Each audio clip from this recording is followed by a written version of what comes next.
Since the election, stocks soaring, consumer confidence rising, small business optimism leaping, and the Fed predicting a stronger economy is coming. So why are so many liberals and the media still warning about a Trump presidency? Hi, everybody. I'm Dagen McDowell in for Brenda Butner. This is Bulls and Bears. The Bulls and Bears this week, Gary B. Smith, Jonas Max Ferris, John Layfield, along with Hadley Heath Manning and Jessica Tarlov. Welcome to everybody. John, what do you say? I say that they're wrong and they're mad about it. I think that's what it is. Look, the media that is out there, I think, has a personal bias against Donald Trump, but they certainly are mad about the fact they're wrong. It's like the sports reporters. You know, those guys think that sports exists because of them, not that their job exists because of sports. They have it exactly backwards. Can you imagine when President Reagan was elected, you had about an 8% bump after the month after he got first elected, before he got inaugurated? If people would have gone then and said, oh, this is a Jimmy Carter bounce. That is exactly what's going on right now. It's absolutely insane. One thing has changed, and that was Donald Trump got elected, and you have a business-friendly, at least perceived, administration, and that's why the stock market is rallying. Hadley, you have home builder sentiment up at 11-year high. You have a small business gauge of sentiment jumping the most it has since late 2009. Consumer confidence is up, and the media, they hate it.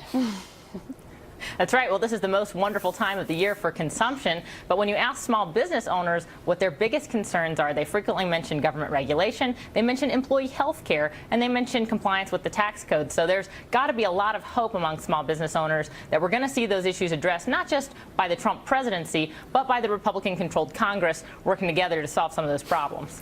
Gary B., these are the job creators who are optimistic. It is investors who are optimistic, and the media, they can't get on board with it. Who's right? Well, I definitely don't think the media is right. And here's the problem, Dagen. They're going to double down. I mean, look, he has been thoughtful in his cabinet picks, whether you agree or not. He's certainly picking bright, successful people. He's tried to reach out to all classes. He certainly hasn't played the class warfare card. He wants to shrink government, which I think every president has done, but at least he's now putting in people that, you know, want to shrink the Department of Energy, want to shrink the Department of Education. I mean, my gosh, the guy is charismatic. Whether you like his tweets or not, he gets it out there, and he's trying to be as honest as he can about his opinions. This is a guy who could literally walk on water, and the press would say he can't swim. I mean, the press hates them because the only thing they have going for them, because they generally don't get paid a lot, is they have to be right. And my gosh, as John has pointed out in the past and others have, they got this election wrong, but boy, they are going to bring Trump down if they possibly can, so at the end they can say, look, I was right, which is, it's really, I think, terrible for the U.S., terrible for the average citizen out there. The optimism, Jessica, can actually lift an economy. If people feel better about the future, is absolutely true, yeah. Then it can actually cause an economy to grow quicker. Well, because they have that extra money that Barack Obama got them in their pockets, and now they're going to go out and spend it. Or at least that's the theory I'm going with. Except wages didn't grow for most of it, barely during the last 8 years. The low in the middle. Anyway, listen, I'm excited about this. I think it's great, especially at Christmas time, for people to be feeling good about it. Studies are showing that consumer confidence is obviously way up. That is split along partisan lines, and that is important to remember. That might be liberal sour grapes or whatever it is, but there is a split there, and Donald Trump has to be the president for all Americans, even us communists over here. And I would like to thank John Layfield for that Jimmy Carter bounce line, which I will be using regularly now moving forward. Jonas, the S&P 500, those companies have added about $1 trillion in market value, which indicates that investors are looking down the road ahead, the road paved by Trump, and they like what they see. Well, they added over 10 under the previous administration. So, I mean, that figure is just a few weeks into it. I'm talking about a few weeks, buddy. Okay, well, it did that in a few weeks in 2009 after the March of 6 bottom, I believe. But that's another story. I will say that there's kind of a wash here for everybody that's optimistic now. There's somebody who is now pessimistic. And those people, whether it's the media or their readers, are about to make the same mistake that all the anti-Obama people made. A lot of people sat around in cash for 8 years now in commodities, waiting for America's declinism to set in, thinking Obama was going to destroy the economy and the stock market.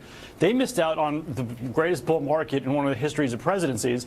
And now the other side is about to make the same mistake and think that the policies of this administration are going to lead to doom and destruction, the decline of America and everything.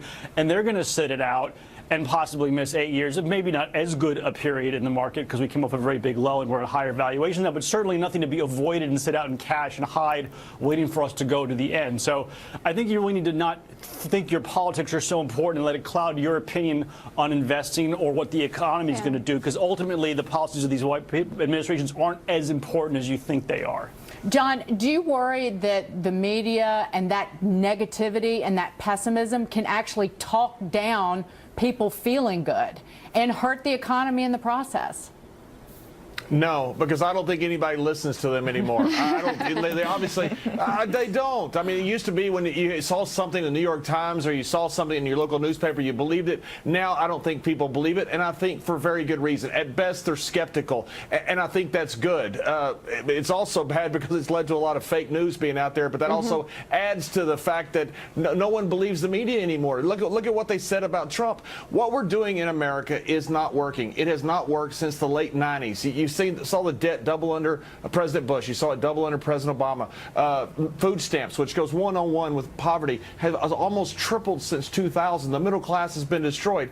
I don't know if President-elect Trump is going to be a great president. I don't know if his cabinet is going to work. But I know what we were doing was not going to work. And I think that's why the market, and I think that's why America has optimism right now. Well, and Gary B., that's also why Hillary Clinton lost in part. But we haven't had an economy in any one calendar year that grew faster than 3% during the entire Obama administration.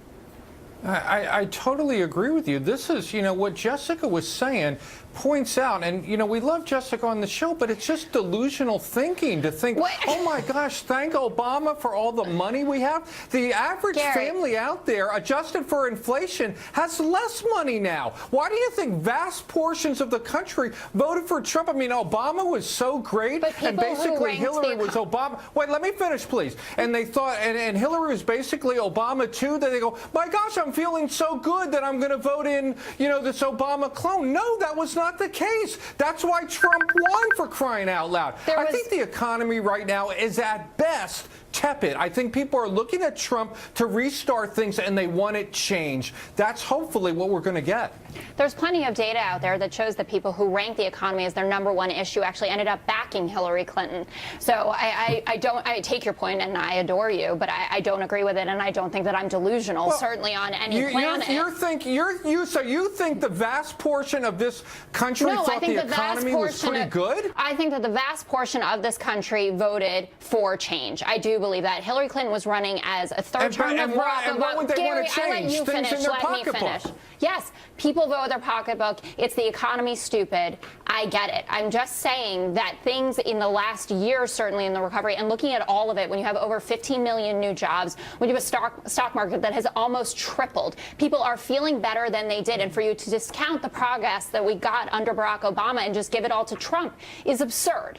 Gary, I'm not giving any kudos to Trump yet, for crying out loud. But I sure don't think that the economy was great under Obama. In fact, it was horrible. The unemployment rate, you keep pointing out that number, it hasn't even kept up with the population growth. That's why we have people out there where the total unemployment is still at about 10%. Final word, Gary. Thank you so much. Record-breaking run for stocks since Trump got elected. I'll say that. Thanks, guys. Cavuto on Business about 20 minutes from now. Neil, what have you got? Hey, Dagan. But with the Electoral College vote just 2 days away now, the rush is on to sway electors away from Donald Trump. Is it another way to delegitimize a President Trump? And we are focusing so much on Russia these days that anyone notice we're ignoring a much bigger threat of late from China? See you at the bottom of the hour. Thanks, Neil. We can't wait. But up here first, President-elect Trump saying you're hired to more cabinet picks. Now, someone here says some of those picks' first act should be saying, I'm fired. We'll explain. Live from America's news headquarters in Washington. Good Saturday morning to you. I'm Leland Vittert. China now saying it has been in touch with the United States about returning a stolen American underwater drone, but also accuses the U.S. of, quote, hyping up the incident. It was taken in the South China Sea. The Pentagon saying a U.S. ship was trying to retrieve 2 drones near the Philippines when a Chinese warship took one of them. President Obama and the first family arriving in Honolulu, starting a 17-day vacation, the last one of his presidency. At the end of the month, Japan's prime minister will visit Pearl Harbor with Mr. Obama, making him the first leader of his country to go to the site of the attack that brought the United States into World War II. I'll see you at noon Eastern for more news. In the meantime, I'm Leland Vittert. Now back to Bulls and Bears.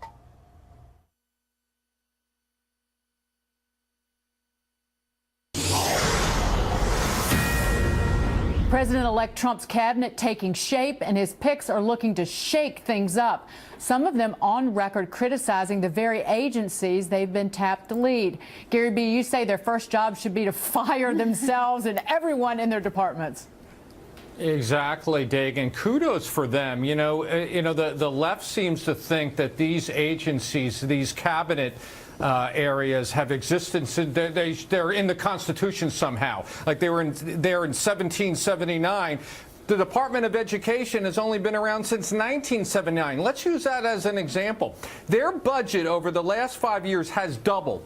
But you know what? Just one statistic. In 2015, the percentage of high school seniors that were deemed proficient in history was 12%.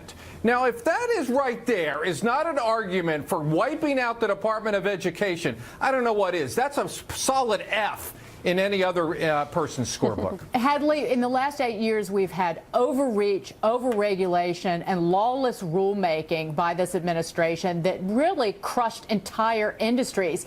What's wrong with a rollback toward putting more power in the hands of the people in business? That's right. Americans voted for change, and a shake-up. Change is what they're going to get. It's going to be very healthy to have leaders in these agencies who are critical of every dollar and how it gets spent, critical of every program and how it operates, because, again, there's going to be alarmism and there's going to be fear-mongering that if these agencies are somehow scaled back, that this means the dismantling of the federal government or that certain jobs aren't going to get taken care of. We have state governments to do so many of these things. Gary B. mentioned the Department of Education. Education should be the purview of the states. So send that money back to the classroom, back to the states, and see how effective it can be there. Jonas, you love big government. The states do such a great job with the public schools compared to like the kids in like Hong Kong. Anyway, the problem actually is exactly what I'm saying, is that government in America, state, federal, is all run subpar compared to other major countries. Now, our companies are run better in most cases than almost anywhere in the world. When you're like, oh, who runs the best that, or who's the best, that's generally a U.S. company. As far as like who's got the best transportation, who has the best schools, who has the best health care when the government pays for it dollar per dollar, that's never in America. We haven't really been good at operating government in a very, very long time. I don't think we could build half the stuff we built 20, 30, 40, 50 years ago. The Golden Gate Bridge, I know they can't do that today. So what I'm trying to say is having these executives in these jobs hopefully doesn't just lead to closing them. That's what happens when you have incompetent managers and you can't do it. That they could run it and be competitive with world governments who have to operate some of these things, whether it's transportation or education, and we can start doing better against other countries, not just in corporate, profitable stuff, but in the government area too. And with Jess, with a record number of regulations coming out of the Obama White House over the last 8 years, you get rid of some of them or all of them. Well, you're going a little far there, but a lot of them are going to go, and I think that it's smart to be examining each and every one of them and looking at the outputs that have come from them. Some of them are looking down the line, right? These weren't going to be efficient or productive right out of the gate, but we need to look at them, and that's for sure. But I agree with Jonas. The idea of abolishing something kind of seems like a failure, and I think it's an odd idea to put people in charge of them who have spoken to that, to say, oh, I want to run this, and I don't think it should exist. It's very odd. I'm concerned about the Department of Education and Betsy DeVos and her policies and how she feels about public schools in this country. And I believe in charter schools. I understand that. But we need to make sure that we reform teachers' unions and public schools to make sure that we can educate our children better, but that everyone gets a shot at a great education. Reform unions, that's an oxymoron, John, but what about it's possible. choice? Yeah, but talk about reforming unions first. Look, the teachers union is the one that has hurt our education. They won't allow merit pay. They won't allow bad teachers to be fired. The Department of Education has failed, period. What we're doing is not working. And when you talk about waste, it comes from all of these administrations, all of these agencies. Look at the EPA. It was used just as a political pawn, not to merit something, whether is a pipeline good or bad. It was used to further a political agenda. That's how most of these agencies are. Again, what we were doing was not working. It's worth taking people who don't like these agencies. I don't like the government either. Most Americans don't, and trying to do something with them. 2 words, Gary B. Clean house. Final word to you. I'll give you 3. Drain the swamp. Hey, got somebody named Donald J. Trump elected to the White House. Thanks, everybody. Cashing in just over an hour from now. Eric, what do you guys have coming up? Hi, Dagan. Traumatized by Trump. One city now urging its employees to get therapy if they're stressed out about the election. And guess who's picking up the tab? We'll tell you all about it. Cashing in. See you at 11:30. Thanks, Eric. We'll be watching. But up here first, would you like to live in a luxury hotel?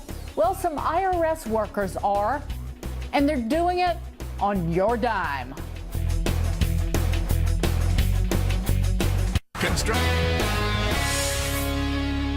Another IRS mess. A new Senate report finding the tax agency racked up a $1.4 million travel bill for just 27 employees. That's about $52,000 per person, with some staying at luxurious accommodations for long periods of time. Hadley, really? Yeah, as if the IRS was a particularly popular or likable arm of the federal government anyway. I don't know how you defend something like this. This is the kind of attitude that Americans are sick of. It's a some of us are more equal than others, Animal Farm kind of mentality. Shouldn't be spending taxpayer dollars that way, and there's no defense of it. John, long stays at the Grand Hyatt, the Ritz-Carlton, renting a $1 million house out in the burbs outside of D.C. Why is no one ever prosecuted in this stuff? You know, they always say, oh, we have so much waste, we're going to get rid of it. There are people that did this. Those 27 names, make them famous, put them up on websites, prosecute these people for theft. I don't understand why that never happens. If I had $5,000 unpaid to the IRS in 2014, they'd find that. They certainly can't find these guys staying at 5-star hotels. Put a bounty, and I'm very serious, put you a bounty out there for people with government waste, pay them a percentage of that bounty. I guarantee you'll have more waste uncovered in the first 6 months than the government has done in the last 50 years. Gary B, it keeps happening. The IRS, over a period of 2 years, spent $49 million on 225 conferences. Exactly, Dagan. But you know what? They're giving up the per diem is like $7,000 a month for lodging, which is, you know what? But here's the thing. I don't even blame the employees. If I had a per diem of $7,000 a month and I work for the IRS, you bet I'm staying at the Ritz-Carlton. When I've been on per diem back in my corporate life, I tried to spend every single dollar I could because I can kind of consider that income. That goes back to our previous segment. Why are some of these agencies still around at the same budget levels? Well, right here, you can probably cut about 50% off the IRS and not see 1% decrease in their productivity, but you would see it in some of these spending accounts. Jess, this is why people hate government. Oh, I totally agree. I was shocked when I read this and I thought, oh my God, what am I going to say in defense of it? And I got nothing. So this is not good, obviously. And I think, you know, if we go back to Coburn's waste book and we look at things like this, there are plenty of places in the federal government that we could shave off money without cutting into things like entitlement programs, which Americans need and like. We only need to remember, Jonas, the General Services Administration, that one dude having the wine party in a bathtub. I hope you all get audit letters in your Christmas stockings this year. Bah humbug. Let me tell you something. First of all, we're not talking about how much money they brought in on these long trips. What if they brought in $20 million in audits on these long 6-month stays in hotels near possibly people they were auditing? We don't know how much money they made. Jonas. You're looking at the expenses. Okay. Second of all, this number sounds high, but it works out to $250 per employee per day on average. And this is the 27 or so worst offenders.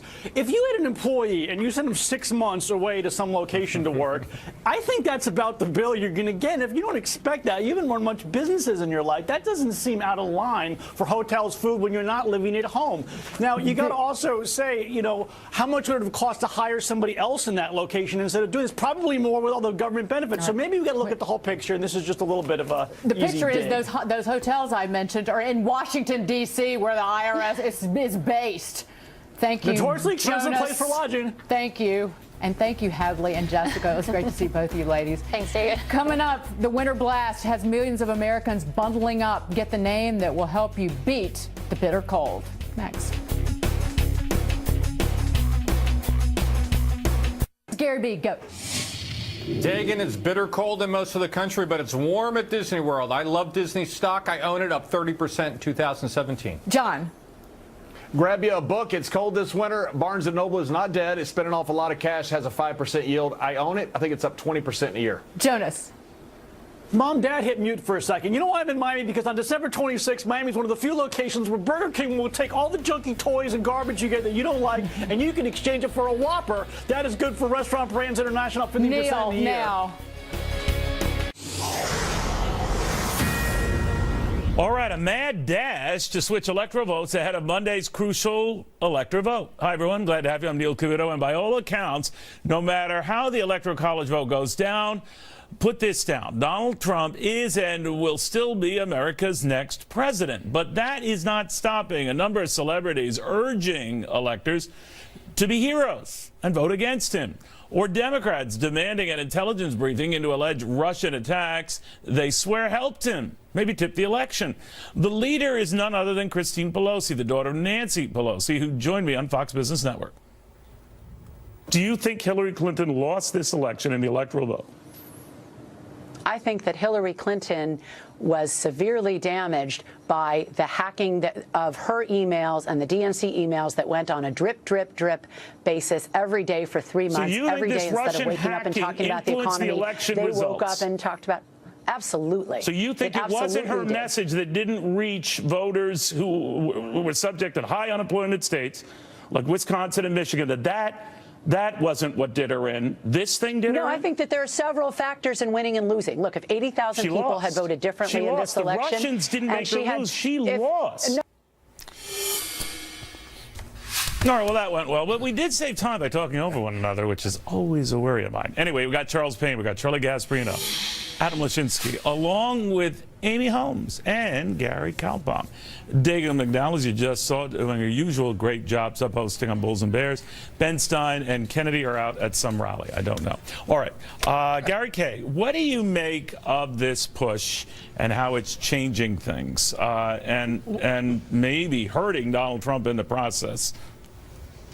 Well, look, it's post-election stress disorder, the best way I can describe it. It started with the Jill Stein and this recount that lasted 3 minutes. But for me, if you just go back to WikiLeaks, this is the MO of the party. They use the media and they isolate something, which is Russia. And basically what they're doing is they're going after Donald Trump. And it doesn't start here. It's going to start when he starts his presidency. 1,460 days of driving to the hoop on the guy. And there's nothing you can do about it, day in, day out. All right, but they have to sway 37 electors, essentially. Can they do that? No. I had the misfortune of interviewing Mrs. Pelosi as well. I can tell you. Amazing. Yeah, I was drinking shots during every time they went to her. She's not a fan of yours either. No, she's not.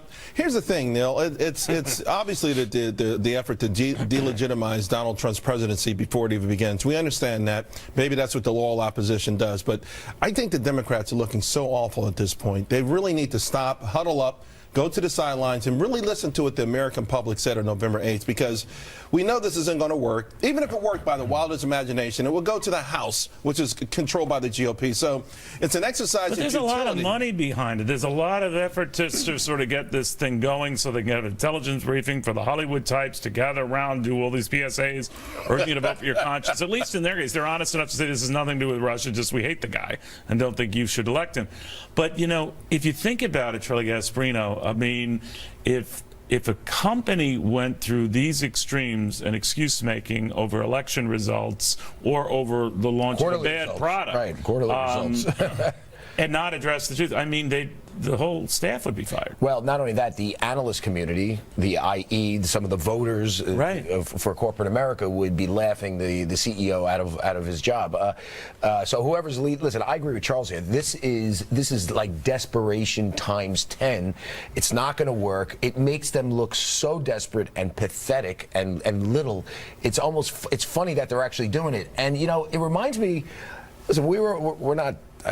You're old enough, maybe I'm not, but you remember really we're going to go there? Richard Nixon, Kennedy, right? I mean, there was legitimate evidence that the mob gave the election to JFK and not Richard Nixon. And Richard Nixon, of all people, did the classy thing and said, you know what? I'm not going to put the country through. I've heard that analogy used sometimes, and of course, John Kennedy, whatever the closest popular vote, had a huge lead in the electoral vote. Correct. But having said that, and it's a good point, but I mean, the bottom line is the goal that to make Donald Trump damaged goods and coming in to make him a damaged president. I think that's exactly right. We've heard the Jill Stein recount. We're hearing now the Russia hacking, all of these reasons. But Democrats aren't listening to Bill Clinton, who actually criticized the Hillary Clinton campaign for not going to Wisconsin. Hillary Clinton did not visit Wisconsin once. That blue wall fell not because of the Berlin Wall, but because of Hillary Clinton's own campaign tactics.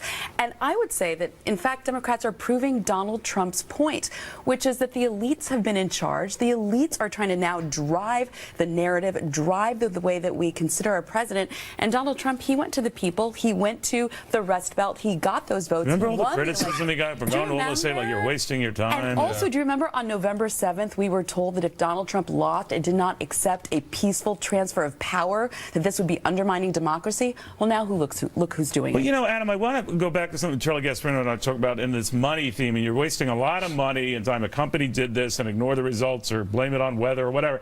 There'd be hell to pay. But Hillary Clinton herself saying Comey did it, this Russian stuff did it, Reid blaming Comey and a host of other things. I think they threw in a lunar eclipse somewhere. My point is that everyone is doing everything they can in the Democratic Party to cite other factors than their own bad campaigning or bad strategizing.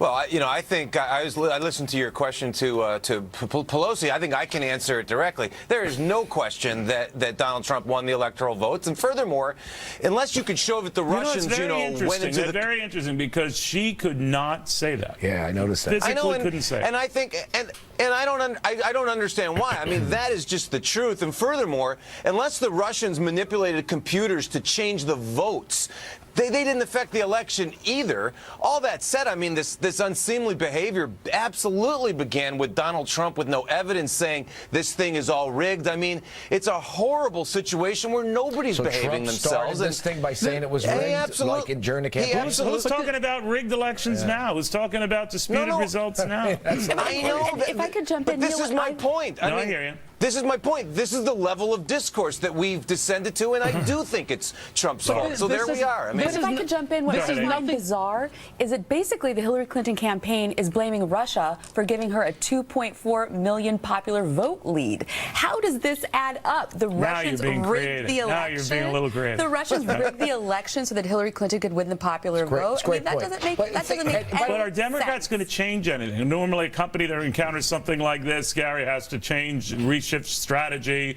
think through this, whatever. And I was talking to a number of Republicans this week who said, good, I hope they could continue with this denial because they'll never get their act together. You say what? Look, all I know is they're worried about what the Republicans are doing. They better get going on what they've been doing. They lost the election. For me, though, this is not about this week's electoral vote. This is about 2018 and 2020. They are setting it up along with the national media to destroy this guy. They are going to investigate him every day. They're going to accuse him every day. They're going to do the things over the next 4 years they haven't done in the last 8 years to drive the point home and get the Dems back into power. By week 10, I was talking to Senator Cardin, who's leading an effort on part of Democrats to already say if he doesn't, divest himself of all his business entanglements, any impeach. one of those entanglements could be grounds alone for a high crime and misdemeanor, an impeachable offense right there, right off the bat. There are, just so you know, legally, I'm not saying this should happen, there are a lot of tripwires when you own businesses and you're the president. But I think it's a bit premature to sort of say get the impeachment. But get back to your original question to Gary, which I think is a great one. The notion. So you didn't like my follow-up one? I like that too. Really? And they will try. But here's the thing: will the Democratic Party change? There is a nascent debate right now. Should we put the white working class voter back into the Democratic coalition, or should we, as we have been doing for the last probably 20 years, ignore white working class voters? Bill Clinton's answer was no. Was no, and he got it. What is Charles Payne's answer? Hillary Clinton's answer in 2008 was no as well. My answer is honestly, Hillary Clinton didn't take any real voters into account, to be quite frank with you. She took the whole thing as a coronation, and it blew up in her face. And it's so far the post-election moves with Ellison, Pelosi, the mother, just show that these guys are not listening to the message of the people. Bottom line, they are tone deaf and making a huge mistake. But black voters stayed home. White working class. I'm still saying that, but they weren't motivated to go out because entertaining Keith Ellison to be the DNC chair. I mean, this is obviously tone deafness. Yeah, no, I understand. All right, I think Charlie and I, Gasparino, are more up on the black vote, really. Really? just take a chill pill right Well, there. he gives me all my good stuff. Yeah, well, just please. Okay. I'm not going to. Anything I say will get me in trouble. No. I'll just dive into that one. All right. Well, forget about a hack from Russia. How about a very real threat from China? After this. Fox News Alert. Good morning. I'm Leland Vittert. We are just getting word about a massive and deadly pileup involving dozens of vehicles in Baltimore. As of now, at least 2 people are dead and a dozen others injured, some of them seriously, after the crash on icy and slick roads. Emergency crews now say 40 cars and a tractor trailer were involved in the pileup there in Baltimore. The accident shutting down a major highway, leaving traffic at a standstill this Saturday morning. Also in the news, China now saying it has been in touch with the United States about returning a stolen American underwater drone. The Chinese, though, also accused the U.S. of, quote, hyping up the incident. It was taken in the South China Sea, the Pentagon saying a U.S. ship was trying to retrieve 2 drones near the Philippines when a Chinese warship took one of them. More news in 30 minutes. I'm Leland Vittert. Now back to Cavuto on Business.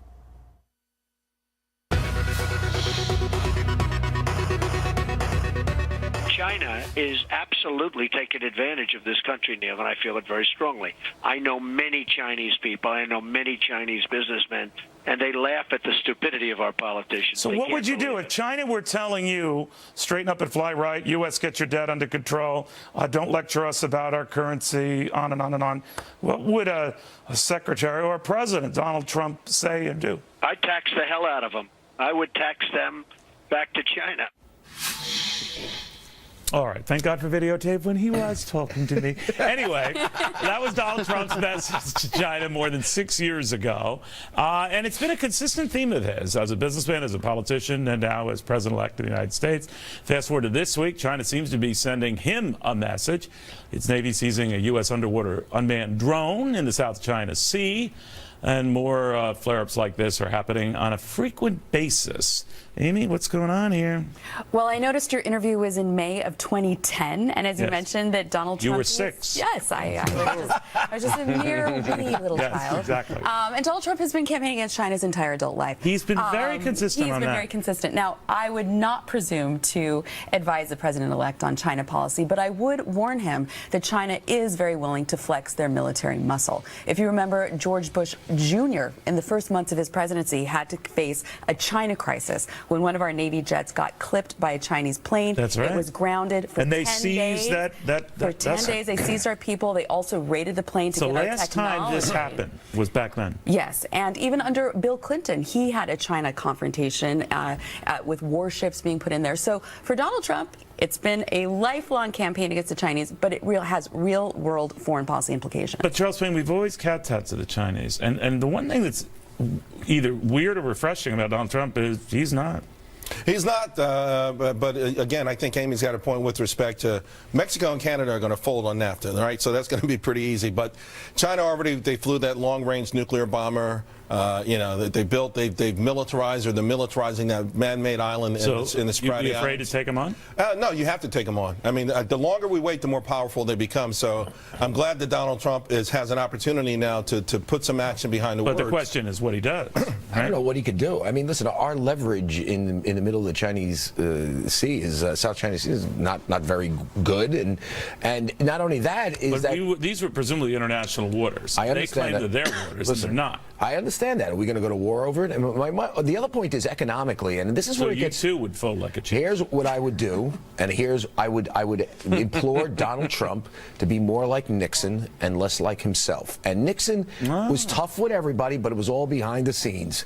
And there's ways of negotiating this. Because here's the bottom line: he gets into a trade war. We're not going to have a real war with him, but he gets into some trade war where they start doing sanctions against us. They start dumping our treasuries. Then we respond tit for tat. And guess what? Our market's going to go down 2,000 points. Their market's but I would going down. also They'll add, take it before we take it. Really? I think so. But I'd also add that Donald Trump should not put himself in the position as President Obama did and allow himself to be publicly and symbolically snubbed. Well, that's the question. So, Adam, what do you do? What do you do in this case, Adam? I mean, all of a sudden you're in a position where the Chinese have always felt with American leaders of any party, look, we have the upper hand because we have all your debt. You need us badly.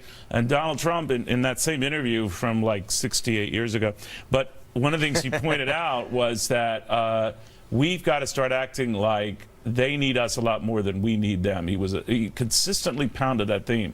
Do you agree with that? That we're afraid to take on China, not realizing that China needs us a hell of a lot more than we need them? I think it's just the reverse. We've been behaving that way for so long, even though we were the only global superpower. That's not true, or it's very shortly not going to be true.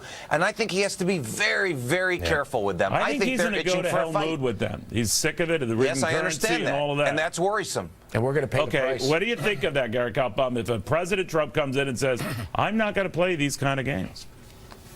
Look, the problem is China thinks they own everything over there, and that's why they're doing this. This was a little bit more brazen than before. And But Gary, no one's done anything when they militarize these islands that aren't even theirs. I mean, how is that going to suddenly change? It's not going to change. They're going to keep doing it. Look, nobody has done a thing. They put up airstrips, military buildings. Charles mentioned that the bomber last week. They're going to keep on keeping on. So this is the first time they have somebody that's really yapping at them. And they're just saying, hey, Donald, we know you're there. And guess what? Look what we're doing. We'll talk to you down the road. And I think the good news is I think Trump's hired some people. They'll get in and negotiate much more quietly. It should not be out loud. We shall see. Meanwhile, it was okay for John F. Kennedy, but not for Donald J. Trump. A history lesson for critics who are bashing the president-elect's cabinet picks who know business. Today, special live coverage.